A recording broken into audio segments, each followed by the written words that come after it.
Y sobre los temas de salud en Enfoque Matinal, vamos a conversar con una profesional del área de la farmacología, la licenciada Karen Tamariz, quien nos va a hablar de temas importantes, principalmente del diclofenac y otros analgésicos, de una trilogía que la gente cree que son la solución a todo. Vamos a hablar de la toxicología, de la posología, de la prescripción, indicaciones y contraindicaciones. Así es, licenciada. Correcto. Exactamente. Vamos a iniciar.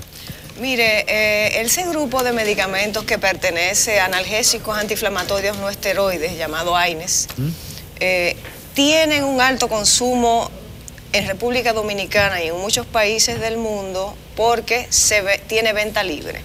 ¿Qué sucede? Son fármacos que no son inocuos, porque ningún fármaco es inocuo, todo fármaco tiene efectos adversos.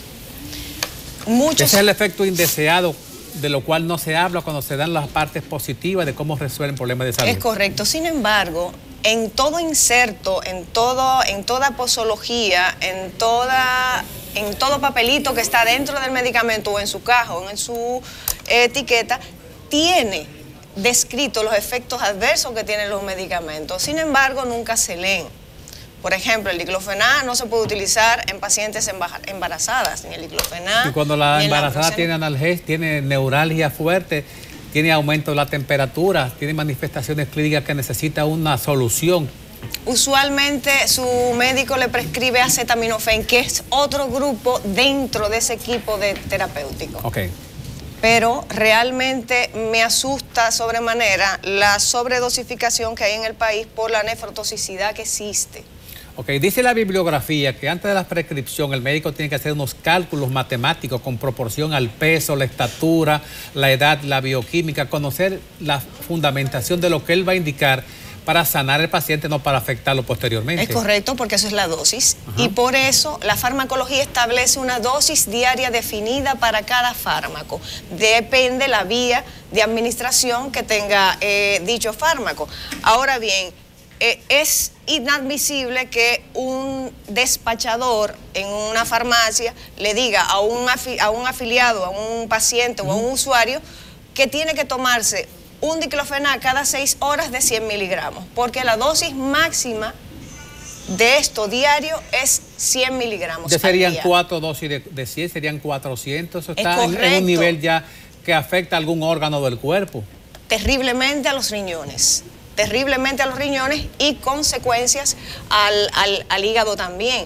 Pero no solamente eso, el ibuprofén también. El ibuprofén tiene una dosis diaria definida de 1200 miligramos al día. Y hay personas que se toman 800 miligramos cada 6 horas y cada 8 horas, y no es posible. Y cuando un paciente llega, vamos a suponer, con una neuralgia dental, con una odontalgia, un dolor de muela, el que le prescribe generalmente no investiga si es un absceso que se está iniciando, si es una pulpitis inflamatoria, si hay gases acumulados. Indica analgésico para manejar el dolor, pero el dolor es la manifestación del problema, no es el problema. Es correcto, porque no puede ser, una prescripción no puede ser reaccionaria. No es para calmar un síntoma. Tiene que evaluarse primero cuál es la causa de ese síntoma, porque el dolor es como... el cuerpo es maravilloso, es un sensor. El dolor es el timbre de que hay algo mal. Exactamente, al igual que la fiebre. Sí. Algo anda mal. ¿Qué es lo que anda mal? Porque por un dolor se pueden determinar muchísimas cosas. Entonces, el naproxeno, que es otro de este grupo de los AINES nefrotóxicos, la dosis diaria definida son 500 miligramos. Nadie puede exceder de 500 miligramos del naproxeno. Por favor, los que compran analgésicos, como se utilizan muchas marcas, en República Dominicana tenemos solamente un 9% de medicamentos descritos en denominación común internacional en nuestros establecimientos, que eso es un problema. Deben de verificar qué sustancia tiene. El paciente. El paciente tiene que hacerlo. ¿Y el paciente sabe de farmacología para saber qué es lo que está leyendo? Bueno, lo que pasa es que yo tengo una teoría. Paciente empoderado, bienestar asegurado en una situación como la que nosotros vivimos. Y si el paciente le dice al médico que le prescribió la receta de que eso no es lo que él necesita, porque él leyó la bibliografía o leyó el vademecum o tiene información general y sabe que eso es contraindicado por lo que él tiene. El paciente tiene toda la potestad de sugerirle. Lo único que, si es una persona que no tenga los niveles de ciencia, de ética y de humildad para aceptar un error, entonces hay problemas. Pero definitivamente el paciente empoderado es un paciente que garantiza su bienestar. Ok, vamos con el tema que usted quiere desarrollar, doctora. Bueno, entonces realmente el diclofenac, las interacciones que tiene muy fuerte con ningún AINES puede mezclarse con otro AINES. O sea, el diclofenac no se puede mezclar con acetaminofén. El diclofenac no se puede mezclar con naproxeno, con ketorolaco. ¿Qué produce, sinergismo o antagonismo?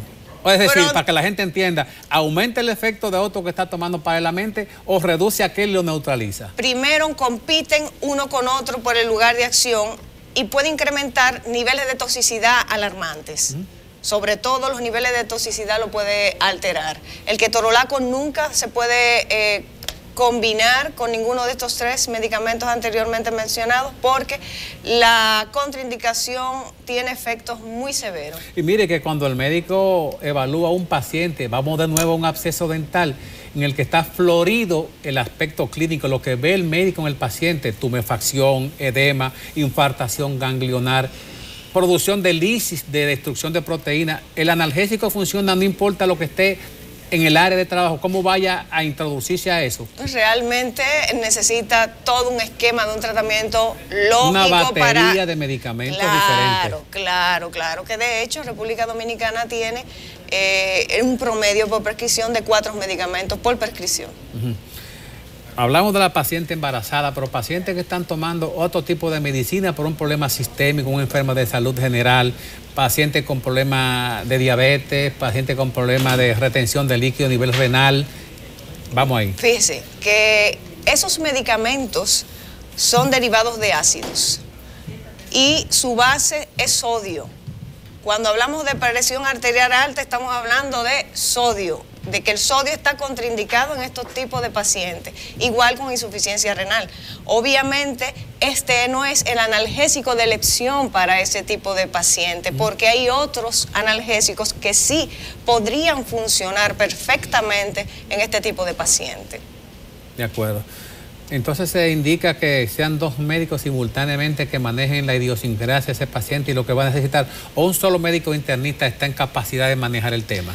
El médico internista tiene la facultad y la capacidad. Ahora bien, en el eslabón de salud hace falta el farmacéutico que dé atención farmacéutica para poder hacer una conciliación terapéutica, porque el profesional experto en medicamentos, el farmacéutico, es quien le sugiere al médico y es quien valida si esa dosificación, porque errar es de humanos.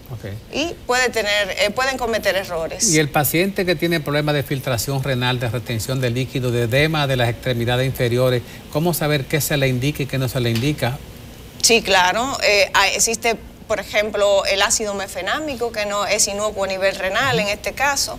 El acetaminofén es un poco delicado para este tipo de pacientes porque el acetaminofén tiene impactos hepáticos si sobrepasa la dosis diaria definida, que es 2000 miligramos al día. Hay pacientes, principalmente las damas, tienen un asunto de una manifestación clínica de la migraña. Entonces toman medicamentos específicos porque se lo indicaron en una ocasión de la migraña. Cuando ya el nivel de asimilación o de absorción de esos medicamentos no resuelve el umbral de esa neuralgia, se recurre o se refugia en otro medicamento como un complemento del que toma. ¿Qué pasa? Lo primero es que hay que determinar si realmente es una migraña. ¿A qué se parece la migraña? ¿Dónde está el diagnóstico diferencial? Con la cefalea. Con la cefalea. Por insolación, por apetitos, por problemas de dieta.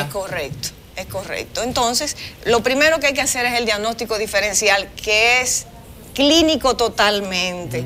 Y el 80% de un diagnóstico es la evidencia clínica. Con un simple interrogatorio el médico puede saber a qué se está enfrentando o necesita algún tipo de analítica que le permita completar la información en el diagnóstico. No, fíjese que el diagnóstico final puede ser complementario con diagnóstico, con un diagnóstico de imagen o de pruebas analíticas, pero definitivamente el diagnóstico clínico sigue siendo el ideal, el presuntivo, que es el que te da y te dice, el diagnóstico presuntivo, bueno, vamos a mandarte a hacer esta prueba para descartar, pero ya el médico de base sabe qué es lo que está buscando. Porque usted no va a prescribir, por ejemplo, una persona que tenga, para hablar en términos muy llanos, calambres y todo eso, lo primero que usted tiene que comenzar a descartar vitamina B1, vitamina B12, usted tiene que comenzar a descartar magnesio y comenzar de acuerdo a la historia clínica del paciente, porque cada paciente es diferente. De acuerdo. Un paciente con estado de ansiedad que esté tomando ansiolítico para bajar esa alerta sobreestimada en el paciente mismo y toma analgésico paralelamente, ¿cómo interactúan bioquímicamente uno y otro?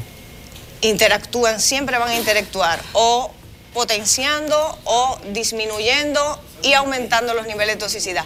Lo que hay que estar bien claro es que la automedicación no es buena y que cada vez que vayamos al médico tenemos que decirle todo lo que tomamos, así sea un té, porque los té, las tisanas, hacen daño también, potencializan la toxicidad.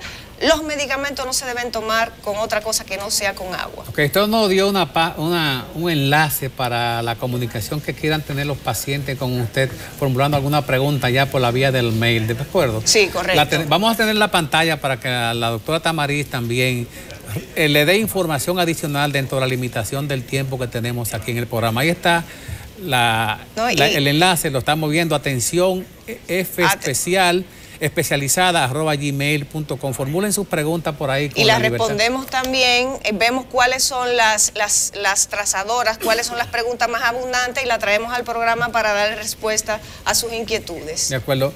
El paciente con problemas de ansiedad que toma los analgésicos para disminuir el dolor de cabeza que aparecen paralelamente en algunas particularidades del paciente, ¿cómo se resuelve? ¿Tiene que consultarla con el médico, el neurólogo, el médico internista? Bueno, un dolor de cabeza te puede dar hasta por una insolación, por tomar sol, por no comer a tiempo, por no dormir bien. Un dolor de cabeza viene por múltiples factores. Ahora bien, un dolor de cabeza también puede darte una alerta de un accidente vasculocerebral, de una hipertensión alta, o sea, de un proceso viral. El detalle es, por eso yo odio Dr. Google, porque cada paciente es diferente. Es muy general la información que aparece ahí. La gente le coge la parte que más le gusta y lo aplica. Y si en casos, por ejemplo, de interpretación de analíticas, entra al Dr. Google y Dr. Google le dice, bueno, esto puede dar eso, y se va a la patología más catastrófica. Y entonces ya ahí comienza una incertidumbre a nivel psicológica que no es bueno para la salud de nadie. Ahora bien, sin temor a equivocarme, lo que se debe de hacer es siempre ir a su médico, consultar y no automedicarse. El paciente con insomnio ya en la madrugada tiene dolor de cabeza como consecuencia de la concentración y el sueño. ¿Qué pudiese no deber tomar el paciente hasta que no consulte con su médico internista o su psicólogo o su neurólogo? Mira, el detalle es por qué no duerme. Porque un paciente tal vez no duerme porque tenga un hipertiroidismo, por poner un ejemplo. O sea, hay patologías que son secundarias a una primaria que tienen que ser evaluadas por un profesional de la salud. Hay dolores de cabeza que con un analgésico no dañino tú puedes ir a la farmacia, y si hay un dispensador, que no es lo mismo dispensar que despachar, entonces te puede informar sobre uno que sea lo más inocuo posible dentro del ámbito de tu universo. De acuerdo. Licenciada Tamariz, algo que no hayamos hecho mención que es importante decirle a la gente. Importante decirle que no se automediquen, importante decirle que el diclofenac, el naproxeno y el ibuprofen son nefrotóxicos, y que el ibuprofen tiene un impacto que induce a cardiopatías. O sea, sobresalto, el paciente siente que se le va a hacer el corazón. Hay estudios donde se evidencian los riesgos de aumento en infarto miocardio producidos por el ibuprofeno. Lo que el paciente siente en ese medicamento de moda ahora es taquicardia o bradicardia. Puede ser cualquiera de las dos. Taquicardia va a depender del paciente, tensión y presión arterial de la tensión sobre todo, de la tensión que maneje. Pero definitivamente la automedicación es un problema grave a nivel mundial y nosotros tenemos que comenzar. Bueno, muchísimas gracias por toda la información y el conversatorio y su tiempo, sobre todo en la mañana de hoy lunes con nosotros. Pase buen día. Gracias, igual.